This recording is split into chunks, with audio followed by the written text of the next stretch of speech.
Imagine this, you just bought one of the best value 3-row SUVs in America.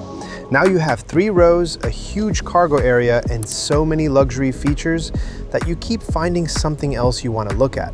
And of course, the first thing you want to do is get behind the wheel and drive it. But before you do that, you start walking around your new Enclave, touching things, opening things, and realizing how much you actually got for your money. And you got a great price on it at Jim Ellis GMC. And something that gets your attention here is the ground clearance. You have 7.3 inches, which is pretty good for a vehicle like this. You also have these wheel arches, and inside there's protective lining that helps with sound insulation. And the Avenir gets the upgraded suspension with continuous damping control. It can adjust the damping as you drive, so the idea here is to keep the ride more comfortable and controlled. Buick also did quite a bit to keep the cabin quiet. Up front, you have acoustic laminated glass, including the windshield and the front side glass, helping cut down the noise coming into the cabin. And then you get inside the car. For this money, it's hard to find something else that gives you this much. You're just surprised by how much they've done here without making it crazy expensive. First, you start touching all these panels. They feel nice. The dashboard is soft.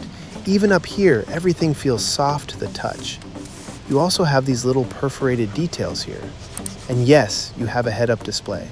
That's something you notice right away on the test drive because it's bright and very easy to see. You have the Bose sound system, and in this particular one, you also get the black headliner.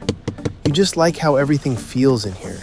It feels well put together, and everything you touch feels nice. And of course, you put your phone right here on the wireless charger. I do like this center console overall, but yeah, this glossy plastic is probably going to get scratched over time. You have a knob here for the volume, and down below there is a crazy amount of space. And this is something your wife is probably going to love. Or even you, because you can fit a pretty big bag down there. Then you open the armrest, you have an organizer on top, and underneath that, there's a very deep storage compartment. Of course, the plastic inside is more durable and basic, but that's completely fine. You're not really touching this area anyway. And overall, all the materials on the door feel soft. You even have this little wood look trim here, plus the seat memory controls.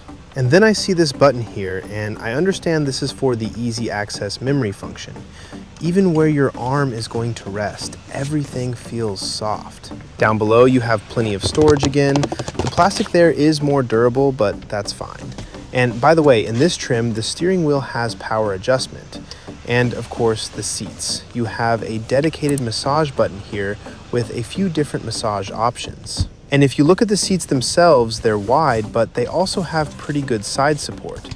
For example, in some GMC models, the seats feel a little flatter. Here they have more of that European car shape to them. And of course, you want to talk about this huge display. The shape of it kind of reminds you of the Gravity. But first, you step back outside. This one is black and it looks very nice. You have these big 22-inch wheels, and then you look at the rear. That light goes all the way across like a full light bar, and at night it makes the car look very premium. You also have 2 big exhaust tips in the back, and they're real. And if you need to tow something, the Enclave can tow up to 5,000 pounds. Overall, the shape is very nice. It's not boxy. And then up front, you have these big LED running lights, the headlights lower down, and that grille. The grille almost reminds you of a spaceship. But you kind of like that because this is still a family car. Your wife is probably going to drive it a lot too, and it doesn't look too aggressive or too much. And then you remember another reason why you picked this car. You open the trunk. It opens pretty normally, and even with a 3rd row up, you still have 22.9 cubic feet of cargo space. And what's interesting is this storage area underneath the floor. You open it up, and there's a lot of extra space here. You can even put drinks down there. And underneath that, you also have a spare tire. Now, if you fold the 3rd row using these 2 buttons, you get 57.1 cubic feet of cargo space. Sometimes though, you need to move the 2nd row seats forward a little bit because the 3rd row doesn't always have enough room to fold down by itself. But for a family, this cargo area is probably one of the best things about this car. And if you fold the second row, you get a completely flat floor. So for camping, or even if you wanted to sleep back here, you could do that. And of course, you can raise the third row back up automatically. You just press the buttons and it comes up very easily, no problem. The second row though, you still move manually. And speaking of the second row, when you sit back here, and let's say you're around 6 feet tall, even with the front seat pushed pretty far back, you realize you still have a lot of room. The seats can recline, and these are captain's chairs. You have the handle right here, so your kids are going to be pretty comfortable back here. And another interesting thing is that you sit a little higher in the second row than you do in the front. So for kids, especially on a longer drive, they're going to have a nice view out. And of course, you want to open this panoramic roof. In this trim, it brings a lot of light into the cabin, and that makes the second row feel even more open. Looking around, the only thing you may miss here is a sunshade for the side window. But the window itself is big, the visibility is good, and I think kids are going to like sitting here. The materials back here are also very nice to touch. Only around the cup holders you have this more durable plastic, which makes sense. You have your own climate controls back here, and even a real power outlet. And another nice thing is the flat floor underneath. So whether it's kids or adults moving around back here, there's nothing in the middle getting in the way. Sitting in the second row, you're pretty impressed. And then you look at that display again. You just want to go back up front and start playing with it. Yeah, this is probably one of the features that made you want to choose this car. You get this huge 30-inch ultra-wide display, and it does impress you when you sit here. Of course, you can see the climate controls on the screen, but you still have physical buttons for the temperature and some of the other functions you use all the time. That's nice. And probably the most interesting part is Google built in.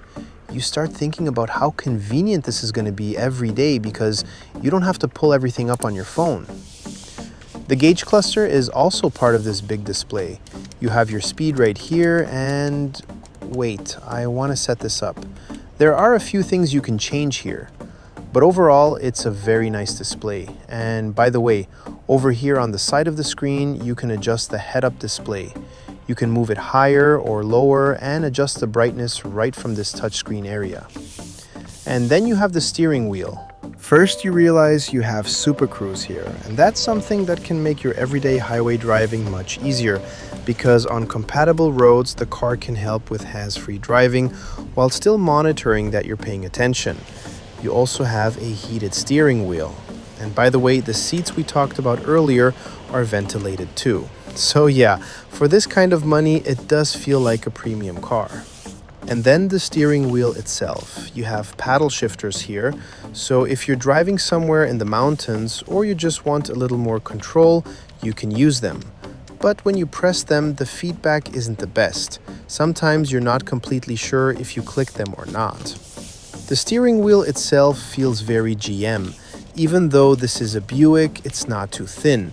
It feels good in your hands, and the leather has a nice medium softness to it.